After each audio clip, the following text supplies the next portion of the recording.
Very good morning, it's Penny Wild, the Black Pen. Today's video is sponsored by Squeaky Clean SA. Tepo and the team contacted me a few days ago and I went on their Instagram page and I looked at some of the work they're doing and it looks absolutely amazing. They do deep cleaning, they do pest control. If you're in Johannesburg, if you're in Durban, if you're in Cape Town, or if you're in Pretoria, you can go check them out. I'll go ahead and post their link to their Instagram page and I'll post a link to their website so you can check them out. A lot of people sometimes don't know where to go, especially when their couches are getting very dirty. Some of you guys don't even clean your mattresses. I think it's important that you clean your mattress once in a while, especially kususi imbungulu and maybe some other stains that we maybe don't really want to talk about. But Squeaky Clean SA sponsored today's video, and I'm very thankful to the guys for the sponsorship, and I hope you guys will support them. Please click on their website, please click on their Instagram page so that you can see some of the work that they're doing. And if you feel that you need their services, please contact them as well. I was watching the interview of John Steenhuizen, the leader of the Democratic Alliance, the DA, on Podcast and Chill. A lot of people have been speaking about it the last couple of days. I first probably want to start here. I think it's pretty cool that Podcast and Chill is beginning to do more political interviews. Number one, because we're a very political country. And number two, because as a platform, it is important that they get young people to become politically literate and to get closer to politicians. I remember myself and DJ Sbu on the virtual Mkuku. I'd like to think we've pushed some of the influence to get podcasts to become more political. I remember we were on, I don't know if it's in ENCA with JJ Tabane, where he'd invited myself, Usbu, David Mashabela, and Mac G. And on that platform, Mac G was like, he doesn't give a fuck about politics. Young people don't care about politics. That's why they don't want to vote. They're like, what's the point? And he was very right. And I remember speaking to him then. I remember speaking to him when him and Saul came to visit our Virtual Mkuku podcast. And even when I was on Podcast and Chill myself, I remember explaining how important it is to get involved in politics, because politics, the term itself comes from a Greek origin, and it is literally speaking about the affairs of the city and how everyone needs to be involved in the affairs of the city. And the examples I gave at the time was that if there's no internet network, if there's load shedding, if the chillers maybe are hitting potholes coming to a chillers market, all of that affects Podcast and Chill. So it's important that young people understand how politics works. So I'm very thankful that they've had Julius Malema of the EFF there. They've had Upule Mabe of the ANC there. Now they've had John Steenhuizen. They've had Musi Maimani. I think he's running, I don't know if it's called One Independent or Independent SA, but he's trying to help independents in this country become more politically involved and have a platform where they can maybe fundraise, speak to each other, network, and get some kind of advice on how to get into parliament and how to become more politically active. But the main reason I made this video was because I was looking at the comments by the chillers. I myself being a chiller.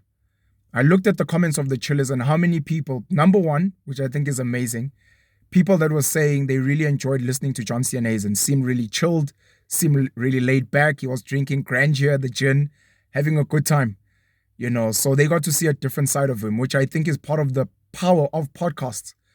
The beauty that you can invite someone that you never really thought of and you get to see a completely different side of them. You get to hear about their relationships, their kids, some of their fears. You get to ask them very difficult questions and, you literally get to hear the person speaking off the cuff. So I think that's really beautiful and I'm really thankful for that. The second reason and the more important reason for me is the number of chillers who, after hearing that interview, were saying, I think I'm now going to vote for the DA. I like this guy. It's not as I thought it was. I thought they were just a white racist party. And I think come 2024, I'm willing to give the DA a chance. Here's my concern, and I've been saying this on various platforms. South Africa has a problem of political literacy. A lot of South Africans do not understand politics. They do not understand how a vote works. They do not know the relevant role players from their neighborhood to their municipality, to their city, to their province, to the national government.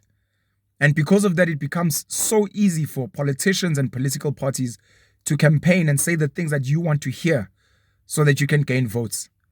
I've spoken to a lot of people in politics and almost all of them have said, look, the reality is that the DA, from a governance perspective, is actually one of the best in the country. When it comes to doing the work, when it comes to service delivery, when it comes to solving problems, they are potentially the best in the country. And I understand that and I respect that very much. We also have to remember that the DA is the official opposition in South Africa, and it is in their best interest to deliver. So that when people are saying, yeah, but you guys are also not doing work like the ANC, you guys also corrupt like the ANC, they can say comfortably, nope, you can actually check our track record. We're working. So kudos to the DA and DA governance, because that is what I've heard from politicians. Some of them are not even DA politicians that have said stuff like that. However, if you do not understand politics and you are told stuff like this, you don't know who's running your neighborhood. You don't know what their responsibilities are. And you won't even know if the DA is doing a good job for you. Their governance may be great in the suburbs, as we see in places like Cape Town.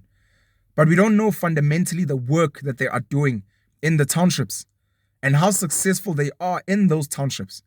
We do not know if they actually have good empowerment programs for people that live in townships, whether it is economic empowerment, whether it is political empowerment, because it seems a lot of the black people in the DA are from middle class households and they went to ex-Model C schools. They speak good English, they are comfortable with white people. So in effect, we don't know if the DA can fundamentally actually speak to and solve the problems of what we call real black people, the ones that studied emakasi, the ones that went to emakaya ezilalini. Or are they actually just a party for white people, of course, colored people, of course, and then also uppity or clever blacks or coconut blacks? The other sad thing, which I think John Steenhuizen didn't really cover effectively, was why Mmusi Maimane left. He said Mmusi Maimane left of his own accord, but he didn't unpack the exact reasons why Mmusi Maimane left. And when asked about uPhumzile van Dam that he removed from her position in parliament, he was just saying it was a reshuffle, the same way a president of the country would reshuffle his cabinet. But he didn't answer exactly what is it uPhumzile van Dam may have done wrong or may have not been that great at that pushed him to move around, or what could it have been that led for him to pick the other person. I think it was Zakhele at the time. It may be Solly now. For her or him to come in now to that position. What informed that? Because once you answer that question, that now speaks to political literacy. We can now understand the reason Jacob Zuma is moving Pravin Gordhan and putting in a DS van Rooyen, the reason a Cyril Ramaphosa is placing a Bheki Cele, etc. We need to understand why. Why are you doing it from a political perspective? The second thing that came out was when MacG asked about Swaziland, Eswatini, and how John Steenhuizen felt about the dictatorship and the bullying Eswatini. And he was saying he doesn't understand why Cyril and the South African government are not going into Eswatini and ensuring that the will of the people is met. And immediately I got triggered because I started thinking, but that is the mindset of Americans. And that's exactly what we do not like about Americans, the fact that they always want to meddle in other countries' politics without being invited and want to come and dictate and enforce their views. South Africa is a democratic country. Eswatini is a monarch with a prime minister. If the people of Eswatini would like assistance, they are very free to request the rest of the world to get involved. And for the rest of the world, it's up to them to then engage the leadership of Eswatini, failing which they can then say, look, the leadership does not agree. It's their country at the end of the day. This is how we feel. And if anyone else is willing to help the people of Eswatini in various ways, maybe they want to go into exile, maybe they want some type of refugee status and to be helped, by all means. But going into another person's country and going to dictate what you feel is right is very American-ish, very American-esque, and it's exactly what we don't like. And if South Africa is going to take that stance with some of its neighbors, that's very wrong. And it's part of what's wrong with this world. Political literacy again. Political parties are going to be using podcasts leading all the way up to 2024. I've seen how some of the platforms we have, my own platforms and my voice, how some politicians and people that fund politicians are starting to come closer because they're starting to see the power of having certain conversations and how people like myself can sway people to start feeling and seeing things in a different way. Very dangerous time, very good time, of course, because now, for the first time, we're probably having some of the conversations we've never had before.